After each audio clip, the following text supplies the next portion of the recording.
Thanks for joining us again, friends and frenemies and comrades and, well, everyone. I appreciate you listening to today's podcast.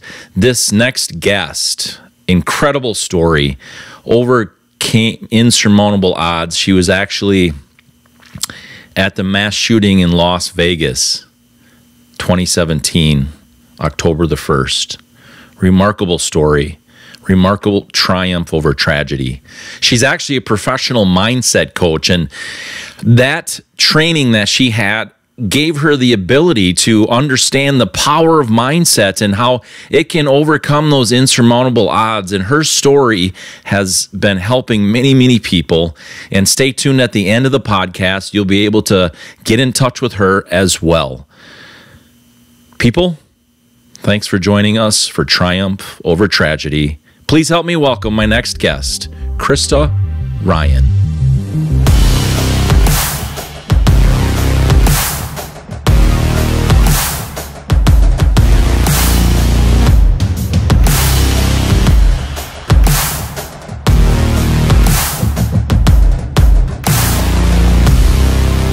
Good morning, Krista. Good morning. How are you today? I'm doing great. Thank you. What a great view. I think hopefully the cameras can get the view behind us and around us and things, but beautiful. Feels like a summer day really here in Minnesota. 83 degrees. I'm not going to complain. Yesterday was 60, like 61 or 2 or something I heard. I think the 10-day forecast is 50s, so I'll take today. And then tomorrow is like another mid-60s, I believe. Okay. And only fall. In Minnesota, right? Yep. So we have fall, summer, and fall all within 24 hours. It's always tricky when the kids walk out the door in the morning. I'm like, okay, you can wear shorts, but bring a sweatshirt, maybe put a hat on. I don't know, gloves, because you're going to need it in the morning. And your snow boots, and I know, exactly. Yeah, you got to love it. Yeah. What do they say about our state? Wait 5 minutes, and the weather will change? It'll change. It's probably we're not in control of the weather, and thank God for that. But it's, I think, that way everywhere. Yep. You have an incredible story, and what I'm thinking of right now is what you had told me when I reached out to you, and I don't know if you remember or not, but you had said that I think you thought maybe I was kind of barking up the wrong tree and asking you. That's the way I felt. But the reason I asked you is exactly your answer. And you said that, well, I coach on mindset, right? Yep. And you know my story very well, and many traumatic things over the course of 7 months. And I'm the same way, right? It's mindset. And that's why I'm doing this Triumph Over Tragedy. And that's really key for me, is understanding that we have the ability to triumph over the things that happen to us. Absolutely. I've been in front of over 300,000 students and people over the last 7 years, and most of them, I'll tell them, our circumstances do not make us who we are, but our circumstances reveal who we are, right? And so we can't change our circumstances, but it can turn us into somebody what our core is, and that's where you're at. Yeah, 100%. Tell us a little bit about yourself. Well, where do I start? Yeah, wherever you want Where to. do I start? Start with this morning's coffee if you want. Well, I had 2 cups of that, so I'm good. Now I transitioned to water, but you're spot on. A little jittery? No, I'm not. You're good with 2? No, I'm good. Okay, I'm good with 2. Two's comfortable. I'm good. Yeah. To be honest with you, Matt, when you reached out, I don't think I had a question on your character or why you were doing it, but I think I'm super cautious on the reasoning behind people wanting to talk about this. Yeah. So the relatability and just the mindset piece is what attracted me to sitting down with you today, for sure. Thank you. Yeah. Thank you. So thanks for reaching out. I appreciate it. Absolutely. I'm a wife. I'm a mom of 3. I'm a Byron resident. I'm involved in multiple business ventures, I guess you could say. My husband and I own First Security Bank in Byron. Nice. So I'm now that's a generational thing, isn't it? It is a generation. I'm 3rd generation. Nice. So my grandfather started the bank, didn't start the bank, but got into banking and had the bank first. He sold it to my parents in, I believe, 82. Don't quote me on that if I'm wrong by a year. And then my husband and I came back 15 years ago. Okay. And kind of, we were both working at Wells Fargo in Des Moines.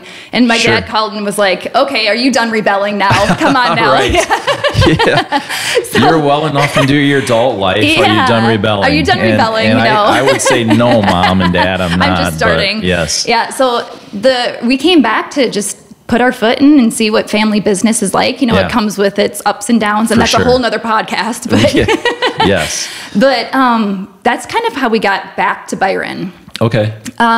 So we have a staff of, I want to say 10 full-time, like 3 or 4 part-time employees. Yeah. It's super important to us on their mindset. Yeah. It always has been. We are strong believers in showing up to work and wanting to do what you do. Because then you're going to do it great. Yes. You're not just showing up to make money. You're not just showing up because that's your job. We want you to show up because you want to be there. Right. So I essentially started coaching our employees years ago. Yeah. Without really calling it coaching. Yeah. It was just me meeting with them and saying like, hey, how are things going? What can we do to support you? Yeah. How's your home life? Yeah. So many times people think coaching is one way or another. Yeah. They cross over. You can't work and not have your home life brought into it. Right. You can't go home and not have your work life follow you. They're connected. Yeah. So I essentially was coaching one-on-one mindset, trying to find ways to support our staff and overall hopefully help the business thrive. So I always say like businesses to me are kind of like a vehicle, the shell, and then the wheels are the employees. Sure. They are what is going to get you where you want to go. Yeah. So you better take care of them. Yes. You can have a Maserati, you can have a Bentley, but if it's got bum tires, it's not going to work well. Right. It's not going to get you where you want to go. Yep. So take care of your tires, right? Take care of your employees.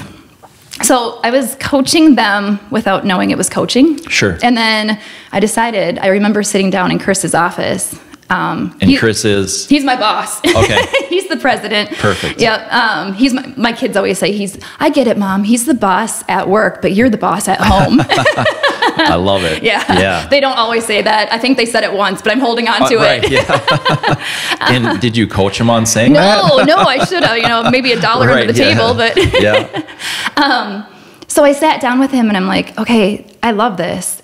I'm kind of thinking about going out and getting certified for it. I need to make sure I know what I'm doing. Sure. Like, am I doing this right? Yeah. And I kind of want to bring it to other businesses and see the growth and accountability and see if I can help other organizations. Really, and when you say organizations, you're, and I know the answer to this, but you're not pigeonholed into a bank, so to speak. So explain what you mean by other businesses. Oh, whoever's looking for support. Yeah. So anybody with a staff. Anyone with a staff. And people are like, oh, but Krista, tell me the difference because we have human resources. That's what our human resources department does. Yeah. There's value in bringing an outside source that's not connected to the business. Correct. Because I can show or I can bring to the forefront some things that might not be currently addressed. I'm an outside person. Yeah. I have no connection.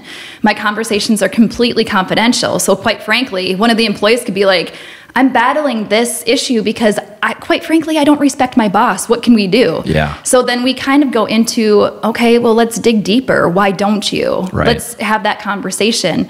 And it's confidential, so they can tell me anything and I don't bring it back to the business. Yeah. It's an accountability for each employee. Yeah. So it's different than HR. Absolutely. That's a really great bridge. Yeah. Yeah. I always say I try to gap the bridge in the conversation. Now, sorry to pause you a minute. Something I just thought of. We'll put up on the screen your website at the end of the podcast and stuff too. So if you're watching on YouTube or whatever, that'll be on the screen. But you'll get an opportunity to make sure people can connect with you. So continue. I'm sorry. Yeah, no, don't apologize. Jump in anytime because I can go on tangents for a while. So there was just this disconnect. So a lot of employees were finding they weren't contacting HR because either they were fearful of their jobs, or they just didn't want to bring out some of the issues that actually were happening or in their mind happening. Yeah. Because they're like, well, I can't bring that to them because maybe it's them, or maybe, but really what it is it's each individual employee. They're the ones in their own way.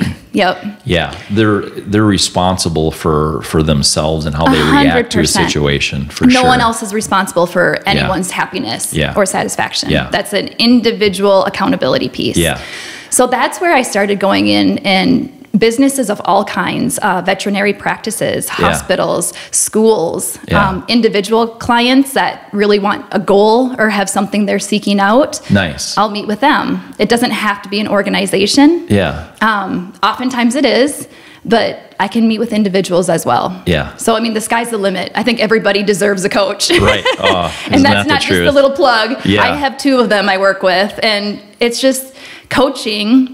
Just as a little basis for those not familiar with it. Yeah. It's been around for like 25 years, but it's really comical in the Midwest. Okay. It's kind of like a new thing, you know, it's. Sure. I can see what you're saying. Yeah. Yeah. Mm-hmm. And when people hear, like, I don't like to use the word life coach for me. Yeah. Because that's too fluff. That's like, what does that mean? Yeah, you know? exactly. And Chris always, you know, my husband always teases, like, it's too fluffy, you know? So I like to really say mindset coach. We work on your mindset. Right, right. Everyone needs that support, in my opinion. Yeah. So went out to Colorado in 2017 and got my certification for coaching. Okay. So that's a deep dive. That's like... When you went to Colorado, did you have your business name in mind? I've heard rumors about what your business initials stand for. I like that rumors. And no, I had no idea. I've heard it's very creative. It's very creative. I think I know what it is, and I think I know the truth of it. It makes me laugh that you say rumors. Yeah. And I can start one if you want. Yeah. But no. I think the rumor might be true. Right. There's a reason for that. Yeah, and I think where I'm going with it is when you went to Colorado, you knew that you wanted to be certified and understand how to reach people more effectively and things like that, and get into their mind. And obviously everybody is very different. You run into very different personalities. Yeah. And so that goal was in mind, but did you have like a business plan in mind? I knew I wanted to start my own business. Yeah. I was really excited about it, to be honest. Nice. I was ready for that move. I was ready for that new chapter in my life. Yeah. My kids are old enough now that they don't need mom quite as much. Yeah. And I was ready to launch off. How is that for you? Wonderful. Okay. Love it. Good. Absolutely love it. They kind of have morphed from these little beings in our house to like friends. Yeah. You know, I can say that because we're not quite to the deep teens. Right. So don't quote me on that in 5 years. Just wait. But right now it's like that sweet spot. Yeah. You know, that's cool. I can see they don't always like, oh, mom, you know. Right. But I'm still cool, I think. And there's a fun transition for me. My youngest is he'll be 20 soon, actually. And unbelievable. I can't believe I just said that out loud, right? He'll be 20 really soon. But so my kids, the thing that gave me the most joy is you see that complete dependence. Yes. It moves to where they kind of try to be very dependent on their surroundings. Yep. Or when they move from that dependency on their surroundings as they get older, they move to completely independent, which isn't healthy either. Yeah. But then what happens, and what I saw and what I still see, is the interdependence. Right. And where it's like they understand that there's a balance between some dependency and some independency. So that's really cool. And it sounds like they're kind of in that area. We're kind of shifting. Yeah. We're kind of shifting into that. There's still times where they're like, hey, let's hang out and do this. And there's other times like, nope, drop me off 3 blocks away. I'm going to walk in without you even being exposed. And I get it. I respect that. Yes. You know, but I'm holding on to the moments of when I'm still right there. Yeah. What do you teach on? You see that a lot when you go into a company. How do you teach on somebody that's very dependent on? So what I'm saying is like some people are very dependent on their spouse. Some people are very dependent on their job. Some people are very dependent on these things. And then you have the complete opposite. Yeah. I'm curious, when you see somebody that's very dependent on their job and it's not going very well, and they're not communicating with HR very well, and not communicating with the boss very well, and things like that, what do? How do you move them from being dependent completely and their joy in that situation? Tell me about first that. We'd start talking and bring it to the surface. Yeah. Because a lot of times they're not even aware that they're the ones accountable. Yeah. You know, they come to me, I think, looking for, Krista's going to back me on all the reasons that this isn't working. And really what I do is I turn it around like, okay, how are you being held accountable? Like, everyone wakes up and has the choice on whether or not they're going to make it a successful day. Correct. Your boss is not going to make it great for you. Your employees aren't. It's your responsibility. Correct. Right? So, and it doesn't matter what issues come out at work. It could be, something malfunction, the computers all crash, anything can happen. You can still choose to have a great day or a horrible day. It's your choice. Yeah. So that's the accountability piece. And a lot of that is kind of like, oh man, I thought you were going to back me and agree with me. My boss is horrible or this or that. It's complete opposite. It's like, no, that's the story you're telling yourself in your mind to make excuses to not get where you want to go. Right. 99.9% of the time, they are in their own way from getting to the level of happiness they're looking for. Yeah. It's only up to them. Yeah, they're depending upon that other source. External sources to provide them happiness. Yes. Yeah, there's a study actually. Ariana Huffington Post, did a study that only 10% of happiness actually comes from external. And the other 90 is how you're like processing the external world. Yeah, and I've looked at that study. It was years ago, but I think it was, when was that done? I mean, I think I looked at it 14. I think it was 2014. I was gonna say about 4 years ago is when I looked into it on some talks that I gave. Yep. And what I realized in that, and I looked at all kinds of different research for the talk, and what I came to the conclusion of is realizing the difference between joy and happiness. For sure. So you break the word down, happiness, and you basically, the root is hap, right? It's what, and it goes Latin and Greek and all that. I literally studied all those. Yeah. And it's like that is revolved around what is external and what happens to us. Right. Where joy is inside. It comes from within. Yeah. Yeah. It's a way of being. And so there's such a difference between being happy and being full of joy. Yeah. And happiness. And that's what I hear from you. For sure. 100%. And happiness is temporary. It's a temporary thing. For sure. So again, another study, and I don't have the statistics perfect, so I'm not going to try to quote them incorrectly, but they do studies on like students that get accepted into college. Yeah. They go through, and even new moms, they go through this blissful happiness moment of extreme joy, like, oh, I got accepted. It only lasts an average of 2 weeks before that dissipates. Yeah. And then the stresses of being a new mom and, trying to feed and the sleepless nights and all that take over, and that happiness goes away. Right. And it's just devastating if you don't train people on how to cultivate it from within. For sure. And I love that. And same with students that are accepted into college. They have this huge, intense happiness and joy, and it's so temporary unless you are taught the tricks and tools to cultivate it from within. And even through the stresses of studying and everything, to maintain that level of happiness or joy. Yeah. Yeah. And so, happiness is revolved around circumstances. Yes. Completely. Yes. That's really cool. I sort of had a feeling that's how you thought about it, and that's why I asked that dependence question, and where people do rely, they're so dependent on that happiness and things coming from work. Right.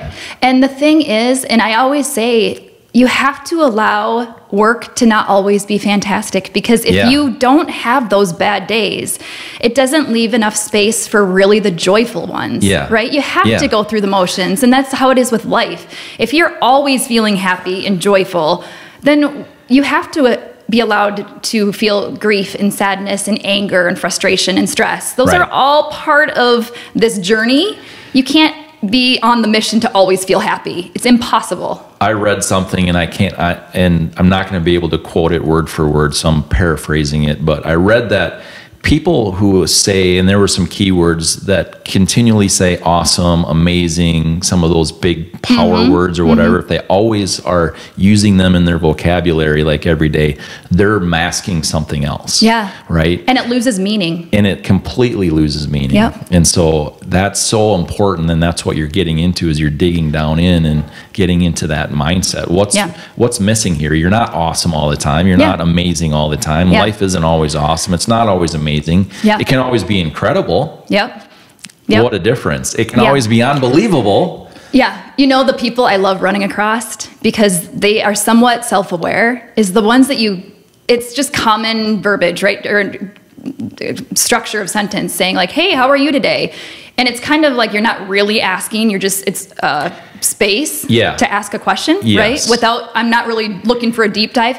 I love the response when someone says, oh, I'm not the greatest today, I'm feeling sad. Yeah. Because that is exactly, like everyone you run across says, oh, I'm fine. Right. You know, I can't stand the word fine. Ask my husband. If he says I'm fine, I'm like, oh no, we're going to go deeper than that. Those are fighting words. I'm like, oh no, fine means nothing. That is like, that's blank space to me. Fine does not define good, bad, or, you know, else. It's just a fluff word. So I don't like fine. But again, most people are like, oh, I'm good. Yeah. I'm good. Yeah. Are you? Well, it's a closed-end question too. And so it's important to ask a question that's open-ended. And so how are you? I mean, that's a closed question. I'm feeling sad this morning because my dog passed away last night. And you gave me an open-ended answer to a closed question. Yeah. But what is the percentage of people that do that? Right. You know? Exactly. So, you know, an open-ended question would be something more like, how did your evening go last night? Right. Or how is your morning starting? Yeah. You know, and then they have the opportunity to explain. Yeah. Or you seem like you're in a great mood. Tell me about that. What happened? Yes. Like share that joy with me so I can feel it too. Yeah. Like reflect it on me. Yeah. Or you feel, you know, you seem a little bit frustrated. Am I reading you correctly? What happened? Let's talk about it. Yeah. You know, instead, how are you? I'm good. Right. And then on you go with your day. It's kind of like Minnesota weather. Yeah. Oh, it's cold out. Oh, it's windy out. Okay, on with your day. Yep, exactly. No, that's really good. Yeah. So you're in the middle of training, and you know what comes to the end of the training, and the reason we're sitting down is towards the end of that training, if my memory serves correctly. Yeah. And a celebration from completing that training and things like that. So let's start down that path. Okay. So 2017, September 27th, to be completely transparent in the date, I flew back from Boulder, Colorado. Yeah. And like I said, this coaching school, talk about a deep dive. Holy moly. It was like, I had not prepared myself for being engulfed in something a week-long training like that. Yeah. And that... They call that intensive training or something like that? It's an ontological school. Okay. So ontology is the study of how you're being, like how your body and your language and your emotions are all connected. So, I mean, talk about deep dive. Yeah. Krista was not prepared for that, but it was amazing. So I got home. By the time I got back from the Minneapolis airport, it was maybe 1:30 in the morning. Sure. And I came to an empty house. My husband had taken the kids camping. Okay. So I got home and I'm still processing everything. I'm like, whew, that was a lot. So I poured myself a glass of wine and sat on this patio right here. And I remember looking up at the stars. It was a beautiful night. Yeah. And I was just like, okay, I'm just like taking this all in. That was a lot of stuff. Right. And I remember asking, like, okay, so how am I going to take that training and relate? How am I going to bring it to my clients? How am I going to make an impact? I've always wanted to make an impact. Sure. So I'm like, how am I going to impact my clients and my customers and just people in the world and whatever? Yeah. Okay, fast forward 4 days. Chris and I and two really close couple friends of ours flew out to Las Vegas to celebrate. We're huge country music fans. I don't know if you knew that about us. I didn't, but I'm not. I'm not. So many people are not. You're either like totally for it or you're like, oh, I don't get it. Yeah, I don't get it. I have tried to. I really have. Talk about mindset. I focus on mindset. Yeah. And so many country songs are like the opposite. Exactly. And that's probably why I don't like it. And maybe that's where my release is. Yeah, like, exactly. Maybe I'm going to blame my dog and I'm going to blame my wife and I'm going to blame my drinking. And, and I don't know, maybe that's where maybe that's why I like it. And see, my relaxation is movies. Okay. And so I don't watch TV. And I don't watch TV, but I'm talking movies. Okay. Like I have, a lot of movies. Probably 500-600 of them. I've been collecting them for like 25 years. Okay, so you're a collector as well. Yeah, and so it's like that is what I do to completely unplug. Okay. And that's really the place I can do that. Okay. So. And I like music of all kinds. So I understand what you're saying. Yeah, I like music of all kinds, but I have to be honest, I love country music live. I just love it. I mean, the energy of the crowd, everything. Yeah. So this is not Chris and my first time going out to Las Vegas for the country. It was for Route 90. It was a harvest festival out there. Okay. Yeah. So, I mean, it's a year after year after year. Yep. So we had been out there Oh, not the previous year, but the one before. So this was going to be our second or third time.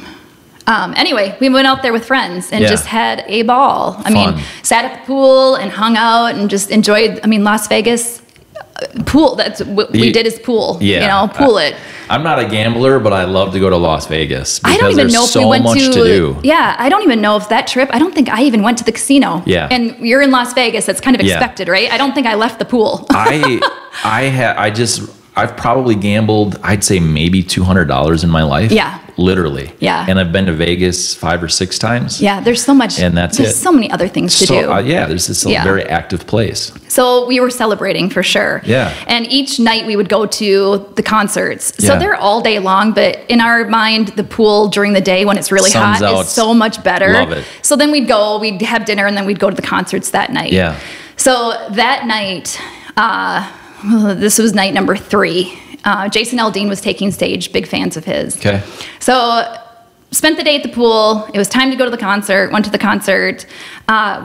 Chris and I got separated in the beginning of the concert. Oh, wow. Because if anyone knows my husband, he is like the life of the party, and he enjoys living in the moment. And in that specific moment, he wanted a belt buckle the size of his head. So he was on a mission to find a belt buckle that was like the biggest belt buckle he could find. Yeah. So he was looking for a belt buckle, and we got separated at that time. Okay.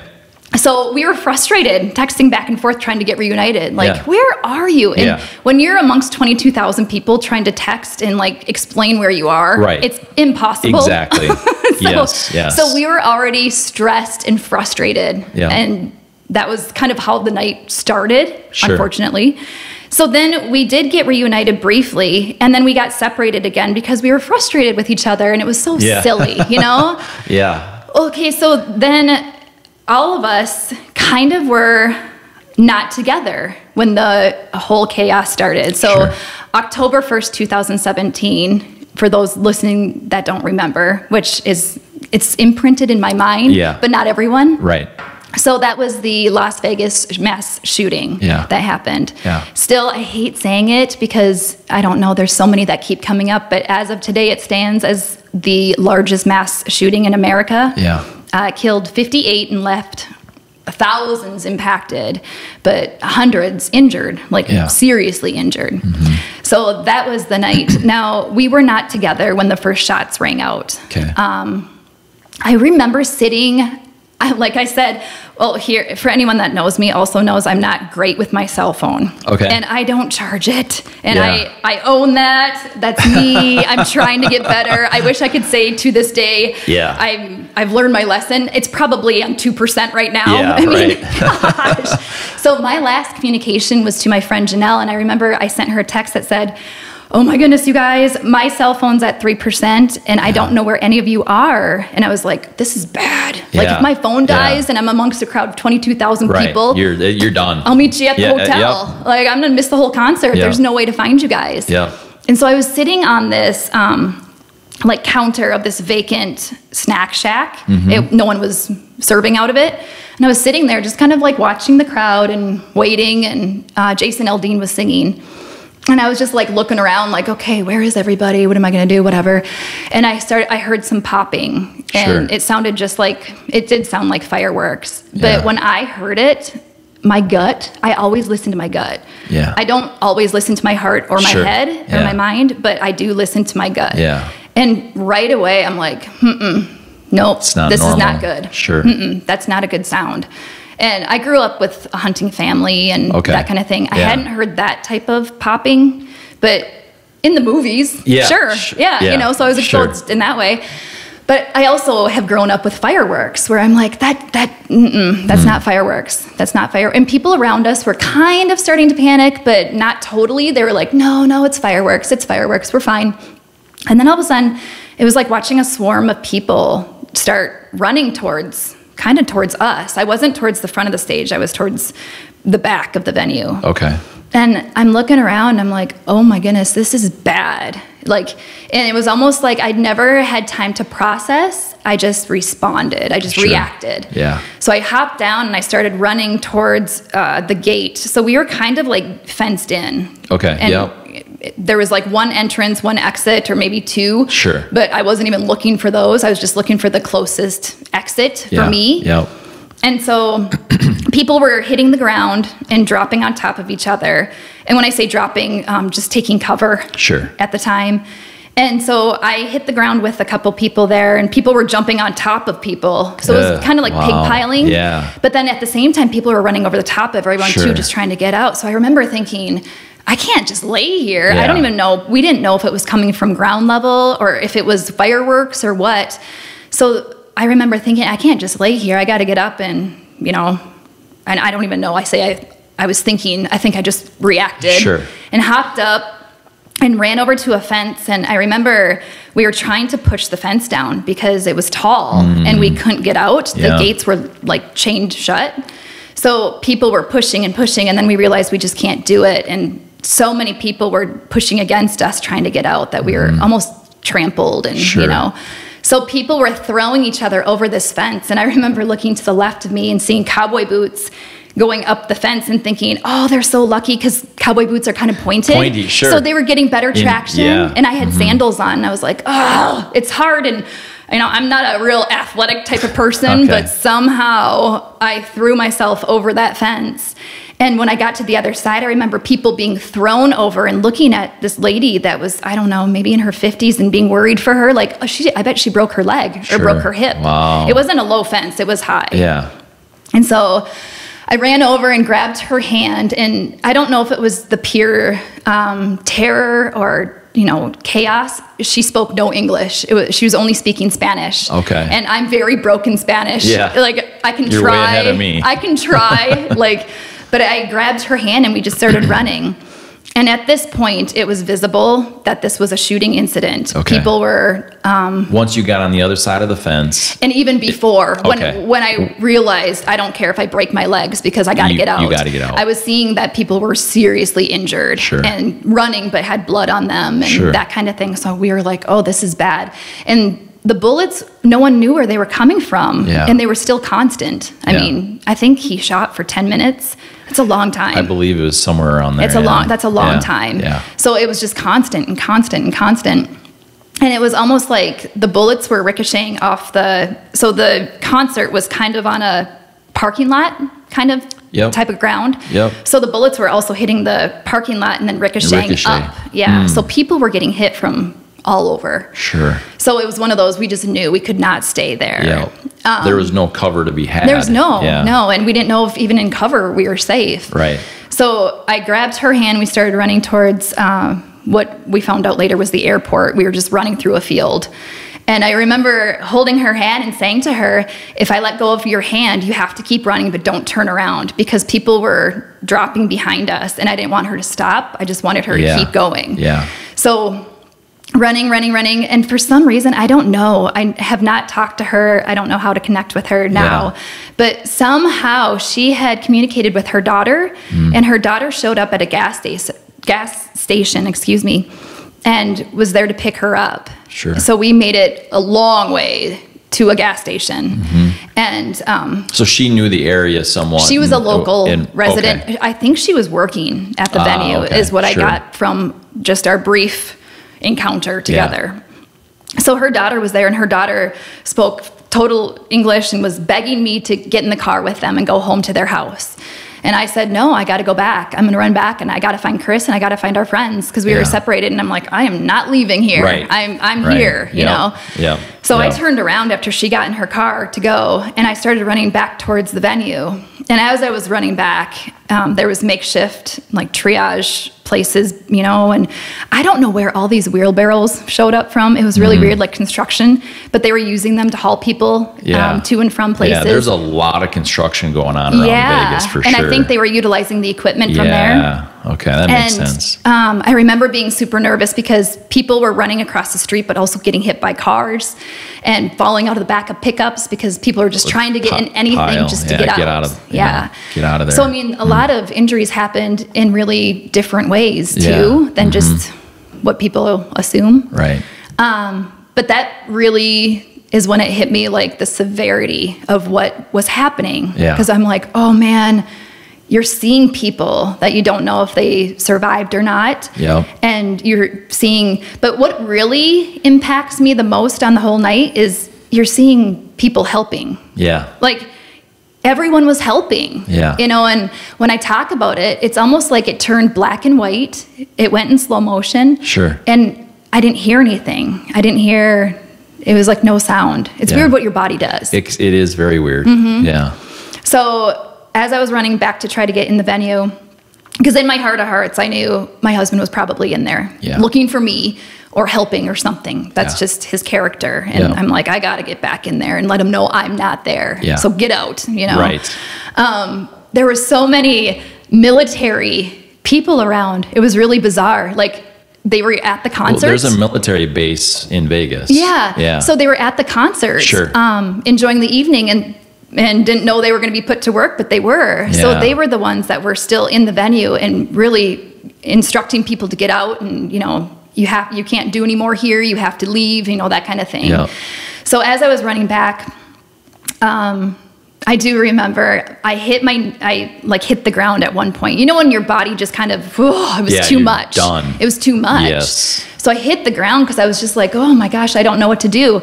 And this guy with a cowboy hat came up and grabbed me by the shoulders. He's like, are you hurt? I'm like, no. And he's like, then get up. You have to keep going. I'm like, okay. And that was like the energy I needed, like the boost. Yeah. So I did. I'm like, okay. I just needed someone to tell me that, right. You know? So I got up and kept running and running and running. However, I was running the opposite direction. He was running away and I was still running too. Yeah. So then all of a sudden, as I got closer to the venue, a group of people came running out at me and grabbed me and pulled me behind a sign. And in essence, they weren't going to let me go back in. Yeah. So they were holding me there, and I was not nice. I wanted them to let go. Well, you have loved ones in there. Yes, I'm your like, husband, no, you your can't friends. tell me what to do. You know, and in hindsight, I'm very thankful that they held me. And they're actually who reached out and got a hold of Chris. They started calling him with their phone number, with their cell phone. Yeah. And he actually saw the number come through, but it was a Las Vegas number. Yeah. So he was like, I'm not going to get it. Why would you respond to a Las Vegas? Telemarketer, yeah, right? Exactly. I mean, Wrong in the moment. middle of all that, Wrong moment. Why would you ever think to answer? Absolutely. That would be and he was calling mine. Yeah. He was calling my number and didn't know it was dead. Yeah. So he was trying to reach out and contact me and whatever. Then he realized, oh, shoot, maybe that phone number is someone calling with information on Krista. So he called back. Sure. And still we didn't know anything. Like if there was one shooter, if it was multiple, where it was coming from. Yeah. A lot of chaos. So we got reunited. They pin dropped our location. We were really far apart. Okay. Really far apart. So he and our other two friends, he was with them just in the grace of God, I think. When they were running to exit the venue, they ran into each other, the three of them. Wow. Yeah, so they stuck together. So they came and found me. Our other two friends stayed together and made it to another casino to take cover there. Everything was on lockdown, like everything. Yeah. So we got reunited, and everyone, when they hear this part of the story, they're like, oh, is it just like in the movies, you know, you're reunited and you embrace in each other's arms? Absolutely not. Yeah. It was like we locked eyes. That movie stuff's made up. 100%. I wish it was, but no, we still didn't know if we were safe. Yeah. We still didn't know about our other friends. We were still absolutely terrified. Yeah. So I saw him, I saw my other friends that were with him, ran over, got on the other side of the street with them, and we still were trying to find safety, somewhere to go safe. Yeah. So made our way back to MGM. Everything was on lockdown there. Still chaos, you know, moments of chaos. We were in the bathroom washing off. They didn't have their own shoes on. My husband didn't have his own shoes on. He had lost them during running. He had someone else's sandal and someone else's tennis shoe. But we went into the bathroom and we're scrubbing blood off, you know, people's arms and trying to help, you know, because it was just a very surreal moment. But you know what was also really bizarre is walking through the casino, there were still some people playing the slot machines. Like they didn't even know. Oblivious to what was happening. Didn't even know what was going on the outside. It was that says a lot about mindset too, though, doesn't it? It was so bizarre because I'm like, you're still playing the slot machines right now? On that and nothing around you. Run! Yeah, I don't know. Wow. But even, there was floods of people in there, and I remember at one point someone yelled like, oh, I think they have a gun, and it causes more chaos, and no one did, but everyone was on such high alert and didn't know what was happening. Yeah. So it was just a very long, surreal night. Yeah. And looking back, it was like one of those moments where you're just like, okay, my mindset that night was survival. Like, I'm getting out of here because I'm going home to my kids. That was boom, in my head. That was my focus was I'm going home. I'm going home.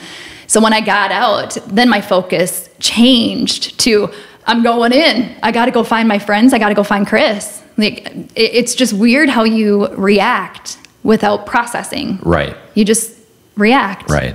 And so but I think you react based off of experiences in your life, right? I think so. I think that you react in ways like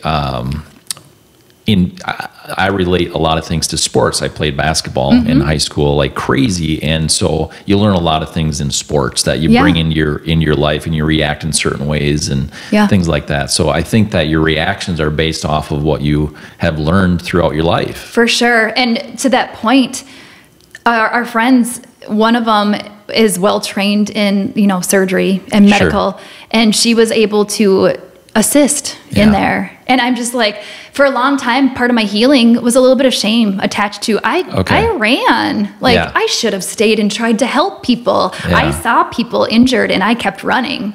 So there was times through you had other people to help somewhere else. Right. And that was at home. Yeah. And through part of my healing, I had to stop that mindset because that didn't serve me well. You could play, and everyone in life can play the, what if I had done this or what if I had done that game? But how does that benefit anything? That's living in the past in a very, very dangerous way. A very toxic way. And it fills up my mind with the what if.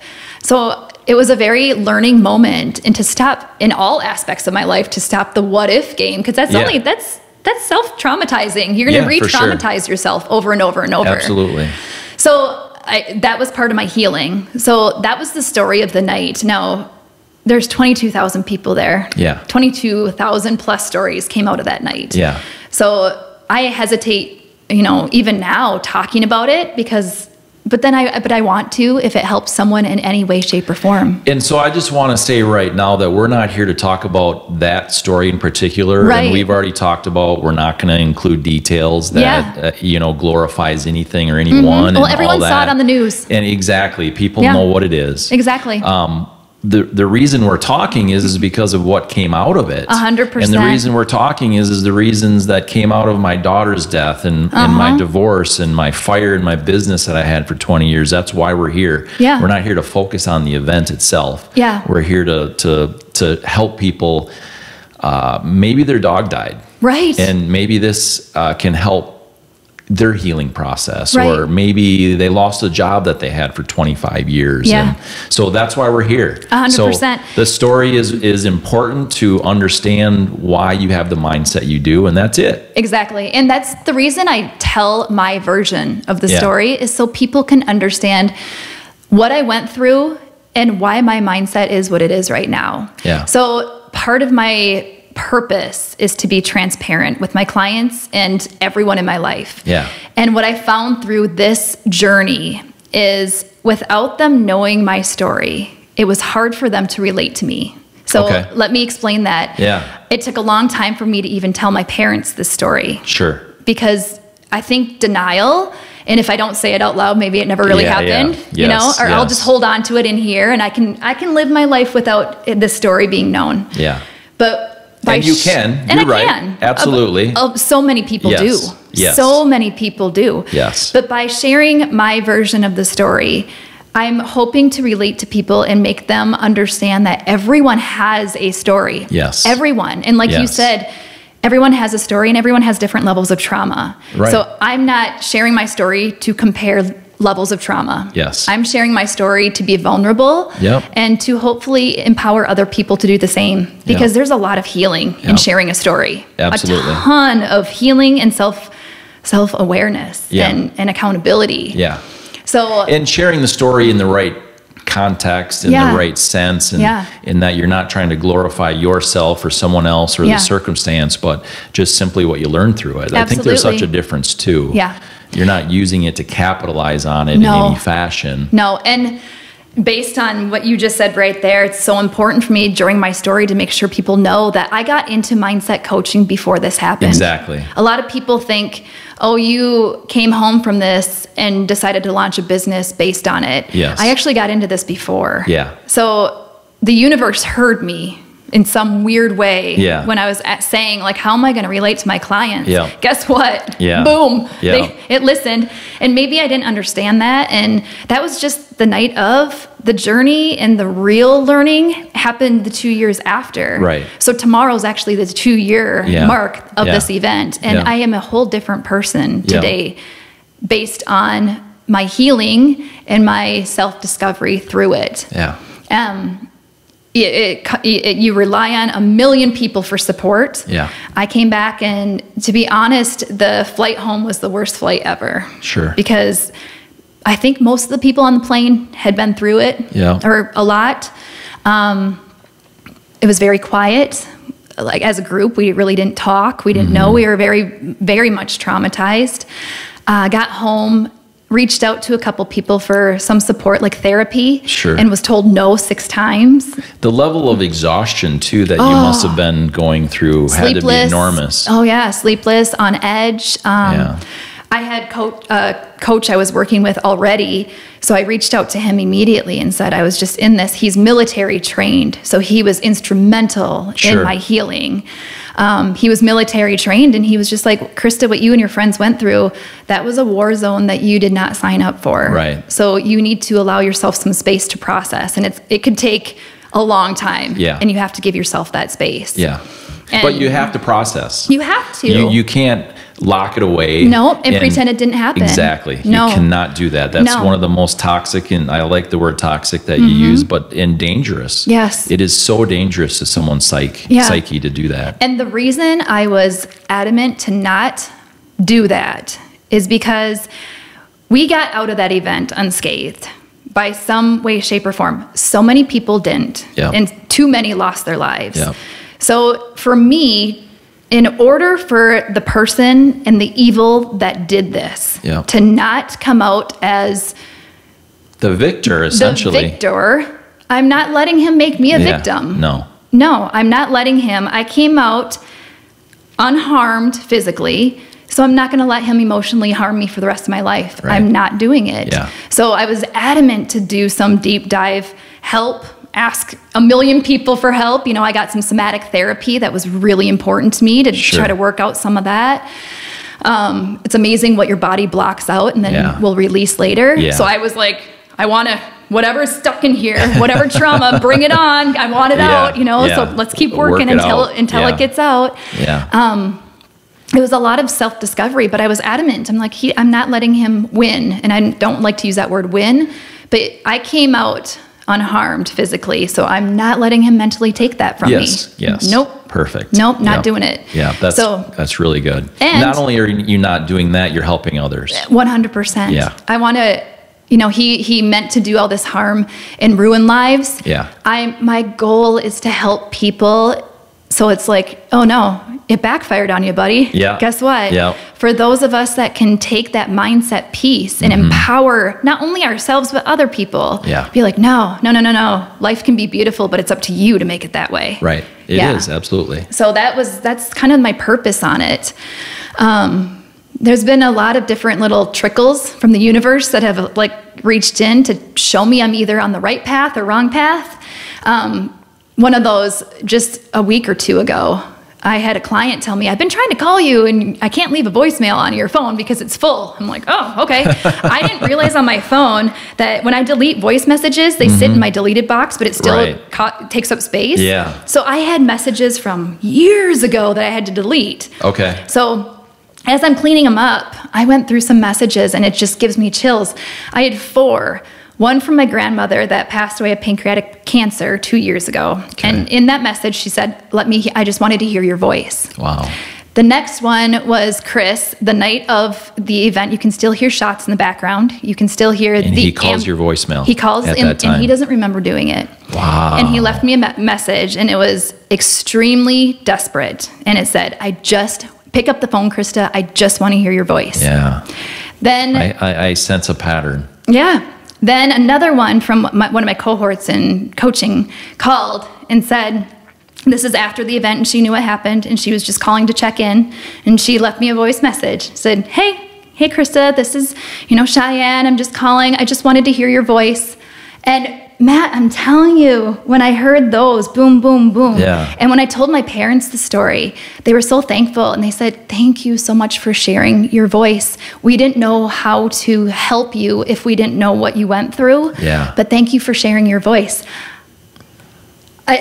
And it took just recently that I'm like, oh my goodness. So I feel like by doing this and sharing my voice, I'm hoping to help people see an accountability to live their life as meaningful and purposeful. When I say purposeful, live with purpose. Yeah. Live how you want, but you have to do it. And you don't have to take on the responsibility of starting a business and coaching people or anything like that. No way. I fully understand that's not what you're saying, but the purpose. Talk about that a little bit. I mean, it's little things for me. Start with your family, and I'm not saying that I did a great job of it. I'm just saying that's, you have to start with that small purpose. Well, honestly, I didn't know I was living in a victim mindset, and I was. Yeah. I didn't know I was. Yeah. I mean, if you asked me, I'd be like, no way. I'm the last person in the world that lives in a victim mindset. Yeah. I was. And how I know that is because of the path that I've just been deep diving since then. I was asking her constantly, like, why is this happening to me? Why is this? It's snowing out. Why is this happening to me? Okay. I'm cold. Everything was happening to me. Yeah. That's a huge indicator of someone that might be stuck. Yeah. So if you can learn to take those moments and transition that one word of to for. Sure. Why is this happening for me? Yep. So when I started asking those questions, it came really to the forefront. I was living in a victim mindset. So I was talking the talk with my clients, all this mindset stuff, and oh boy, now I'm walking the walk with them. It's a whole different life, so I'm not just talking the talk, I'm walking the walk. Yeah. And I was not doing that before, or not in the way I am now. You're taking the steps. You always were taking the steps. You just weren't quite in the direction you wanted to go. Right. You weren't going due north. You were going a little northwest. Right. Yeah. Yeah. Yeah. And it's, I heard on one of your recent podcasts with Ben Halder when he said the E plus R equals O. Yeah. That's a way I really focus my life. An event happens, but the R is respond. How you respond to your life events will give you the outcome. Yeah. So I train my clients, if you're in an outcome that you don't desire in life, and it doesn't matter if you're going through a divorce, a cancer diagnosis, the loss of a child, so many things can be thrown at you that are out of your control. Yes. Most things get thrown at you that are out of your control. And the only thing you can control is your own response. Yes. So many, and that was another big pill for me to swallow. Yeah. When I was healing, I also wanted my friends and everyone else that was involved in the event to heal the same way I was. Yeah. Right? Because I must be healing the right way. Everyone needs to do. This is what I'm doing. This is what I'm doing. Yes. So it must be the right way, right? And we talked about that off camera in my circumstance. Yeah. There's people are being forced to do things. Yes. And it's not the right way for them. Everyone heals different and in their own time. Yes. You can't force it upon someone. Yes. It's a journey that everyone is accountable on their own time, in their own way.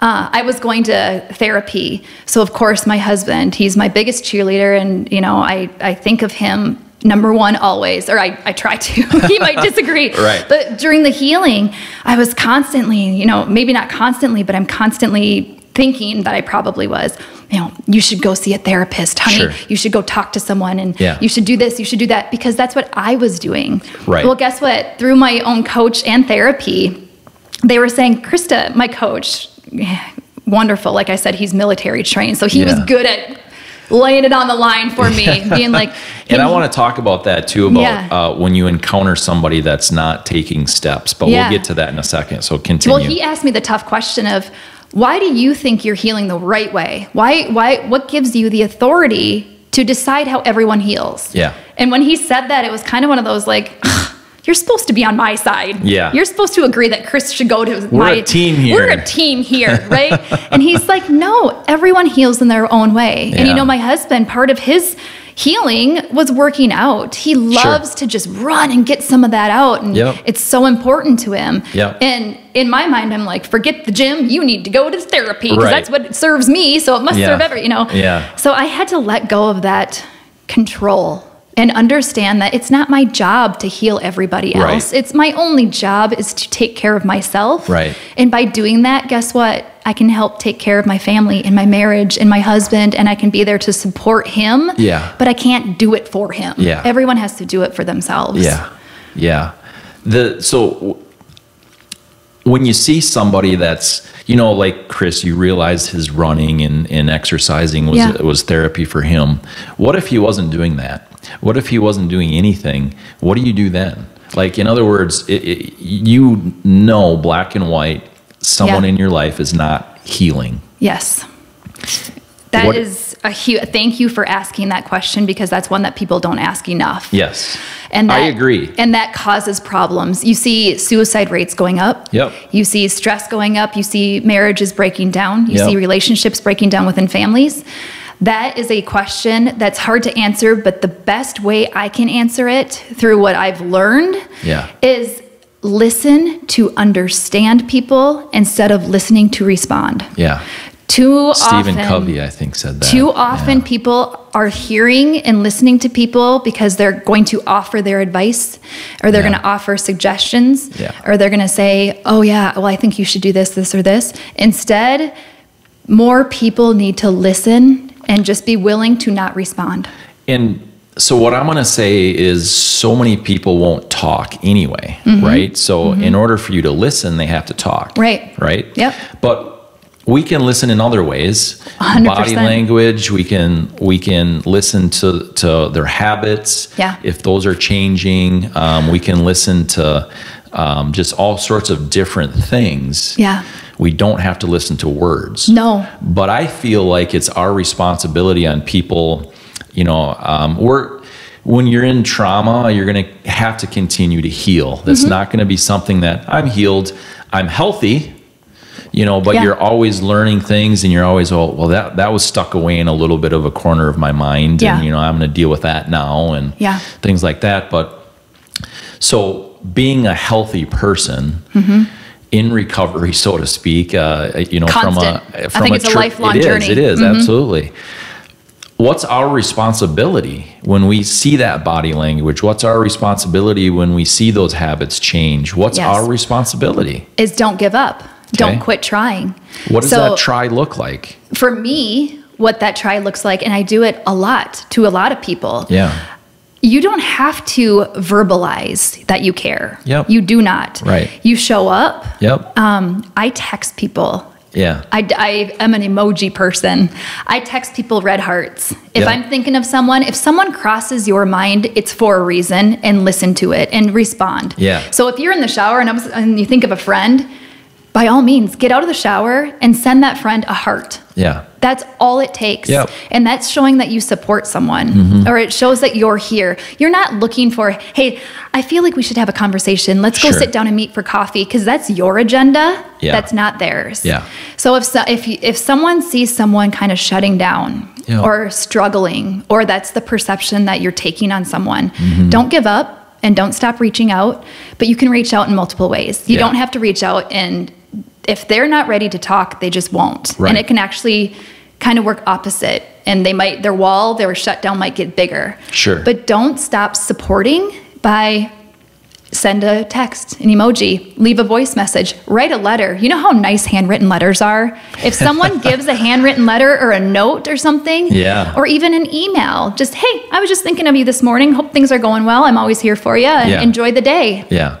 Simple. Yeah. It takes 30 seconds of your time. Yeah. And that could just make a huge difference in their life. Yeah. Because it's no pressure. You can't force someone to talk and process. And if you know, no one knows the story that's going on. Right. No one knows. Right. Everyone's going through something. Yeah. Everyone is. Absolutely. And you may not ever know what they're going through, but if you show support, it could be transformational for them. Yeah. So I think don't give up and don't force it upon them. You can't force someone to heal or to process or to move at a faster pace than what they're willing to do. That's so true. What in the circumstance, I'm trying to think of how I want to word this, in a circumstance where it now becomes unhealthy for you to deal with that person. And I say deal cautiously, but when do you disconnect? When does it become unhealthy for you to continue to try to help someone and work with them? Yeah, a friend, I mean, is really who I'm talking about. Yeah. If it's leaving you unhealthy, you have, this life is yours. Yeah. You have to stay in the forefront of being selfish and not feeling bad about it. Yeah. Because if your friendship was a friendship in the past and you are a different person than you were then, not every friendship is meant for lifelong. Right. Right? They came into your life for this period of time and it was a blessing at the time, but doesn't mean it has to be a blessing always. Yeah. Not everyone is there for long term. Yeah. We have seasonal friends. They are in our life for a reason. Yeah. But then it's okay that they're not anymore. Yeah. And if it's a toxic friendship or if it's one that you leave the relationship feeling like not joyful or not happy or satisfied, you have to be okay. It doesn't mean it's going to forever be that way. Yeah. But you have to be okay walking away from it. Yeah. And being like, this friendship isn't serving me anymore. Yeah. Or this is just not who I want to be. Like, you have to make sure the people that you surround yourself with build you up. Right? Correct. And leave you feeling inspired and like you're a better person just for being in their presence. Yeah. Those are my type, that's my tribe. Yeah. Right? Yeah. Where I see them and I just feel like my heart's full when I leave. Yeah. If that is not, and that's not always, but if you leave and you're just not feeling right, it's okay to distance yourself. Yeah. You don't have to be evil. You don't have to be mean. No. Yes. Correct. But it's okay to be like, nope, that does not serve me anymore. Yeah. And it's okay. Yeah. And I think that's where so many people, they like give up on someone in the sense that they're not going to try to help them anymore, but they're still around them. Yeah. And then what happens is then they get brought down and their life becomes more toxic. They start making decisions that aren't wise. There's a clear... So you're trained in that. I am, and there's a difference because if you surround yourself with people that are stuck and they're not willing to get unstuck, then you do have to just distance yourself. Yep. There's a lot of toxic people out there, and they're choosing that. Yep. It's just a routine, and they're comfortable there. Yeah. I don't want to be there, so that's where I distance myself from it. Yeah. So some people just want to sit, and every time you get together, they want to complain about their spouse, or they want to complain about their kids or their work. And that is exactly where I was wondering if you would circle around to. That is where you're stuck in the victim mentality. 100%. And everything in your life you're a victim of. Yes. Everything. The snow, all of it. Yep. Yeah. Yep. And it's one of those things that's, when you sit there and reflect, like, would I want to be around me? If the answer is no, then you got some work to do. Most people don't reflect. Yeah. That's where I come in. Yes. Let's start reflecting. Yeah. Observe how you are processing the world. How are you? I'm a big positive psychology freak. I love it. I love positive psychology, and I'm a big believer in your mirror neurons. Sure. If you are reflecting joy, it's going to come back to you. Absolutely. If you're sitting here complaining about your kids and your work and your relationships, it's going to come back to you. Yes. I mean, there's no other way. That's proven. It's proven. I mean, that's like a scientific fact. Yes. They can prove that, you get back what you give. Yes. Completely. Yes. A perfect example of this, and it's kind of hot in the moment. Are you following the story with the Iowa State fan that on game day, he held up that Venmo me for Busch Light beer sign? I heard about it. I hadn't followed it. His name's Carson King. Okay. So he ended up donating so many people jumped on that bandwagon and were like sending him money, where he realized, whoa, this is more than just a joke. I have a moment, opportunity to impact. Yeah. So he donated the funds that were given to him for the Iowa Children's Hospital. Okay. Wonderful, right? Yep. So it took this joke to a whole different level. Anyway, a paper, I won't say the name because I'm not going to try to defame anyone, but a paper got a hold of the story. And instead of like embracing the moment and taking a positive story, as oftentimes media outlets do, they turn it, right? Yes. They dug as deep as they could go and found some errors he had made when he was 16 years old. Okay, yes. Now so when he was 16 years old, he made a couple remarks on a show, Tosh.0. Sure.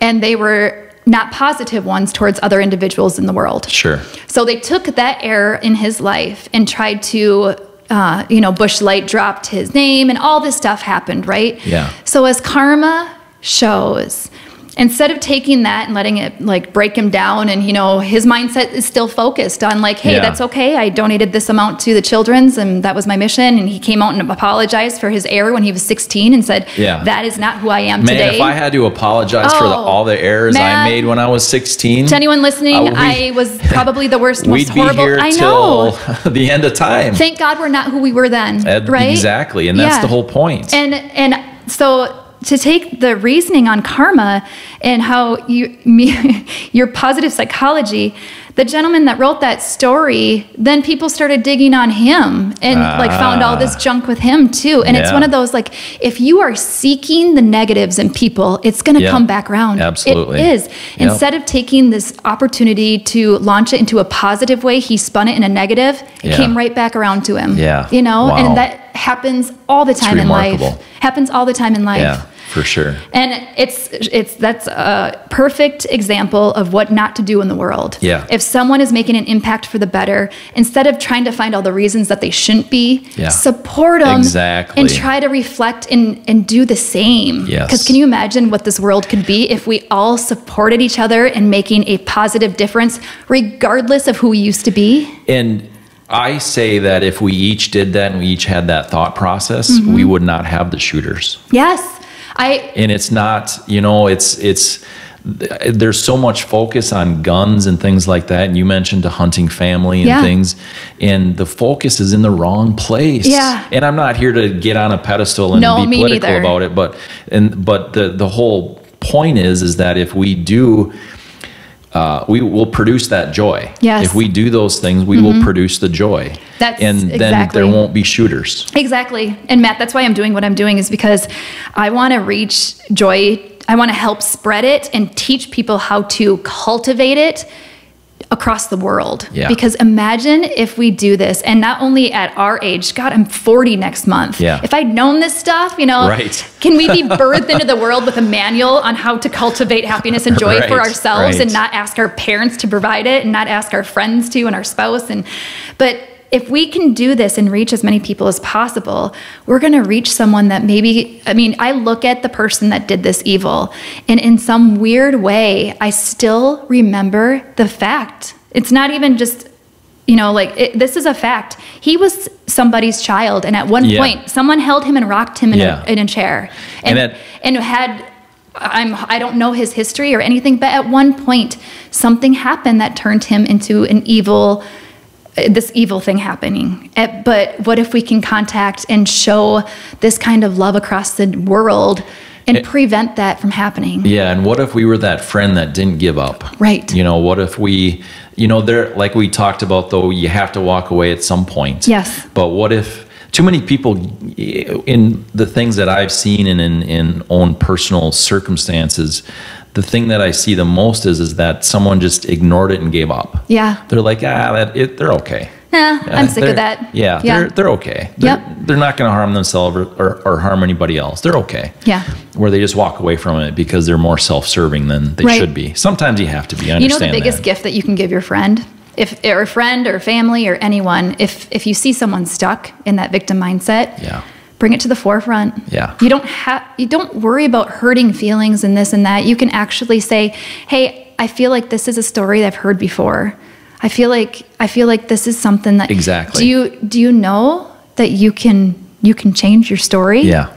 You can change the outcome. If you don't like it, let's talk about this. Yeah. And, that's where getting the right help is very important in life. For sure. Whether it's friends and family or a coach or therapy. Now, therapy is very backwards. If you're going through something and processing, that's therapy. Coaching is very forward focused. Yep. That's a big piece that I want to make sure I mention to people.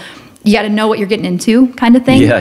You're not a therapist. No. Yes. Everyone has a past that they work through, and touching on the past for a minute, if you don't deal with your past, yes, you will one day.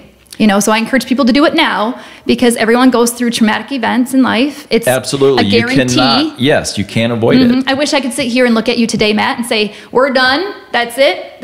But part of us living is there's going to be something down the road. It's life. Yes. But let's process and hopefully respond in the right way. Yeah. And react in the right way. By training ahead of time. Yeah. Good. So I want to hear about your business name. This again. I thought I was going to get out of it. I know. I'm circling right back there, and we're gonna wrap up with that. Okay. I want you to talk about that for just a minute. Okay. What that stands for, and I'm pretty sure I know what it stands for, but I want you to tell the story. Yep. And then tell people how to contact you and stuff here. After all this and the healing part of it and processing, I was still, as I was going through, at first I didn't know if I was going to actually go through and start my business. I was still in the victim mindset. I was still not sure if I was healthy, whatever. Through the last 2 years, I'm like, I'm ready to go. Let's do this, whatever. But of course, finding a name, right? I could do Krista Ryan coaching. I could do this. I could do that. Nothing was resonating with me. The night of the event, in my mind, I just kept saying to myself, you just keep freaking going. You have to just keep freaking going. Just keep going, Krista, keep going. That was I was my own motivational speaker that night. Just keep going, keep going. Yeah. So when and the cowboy hat too. Yeah. Keep going. Yeah. Keep on going. Keep trucking, right? Yeah. So I went back I had another week long at my coaching school. Okay. Went back there and I, for the first time, shared my story. Sure. And it was extremely ugly and gross, and but it was the first time I'd said it out loud. Okay. So it was very healing. There's a lot of power in that. Yeah. And that's part of my journey too, is share your story, no matter how big or small you think it is. Yeah. Share it, even if it's in the mirror by yourself. Yes, absolutely. Get it out loud. Yes. Say it out loud, and there's freedom behind that. Yeah.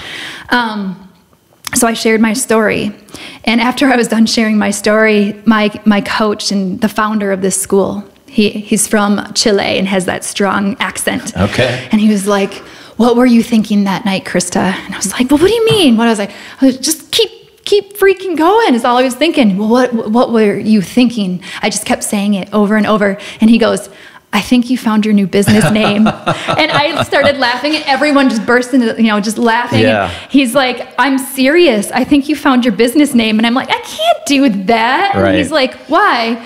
And he's like, "It relates to you, does it not, in a whole different way?" And I'm like, yeah. And actually, now that people are finding, for those that it does not serve, it can also mean keep feeling good or keep your feet grounded. Okay. But the true essence of the name is keep freaking going. Because really, that's all we have to do in life. Yeah. It's just don't stop. Just keep on going.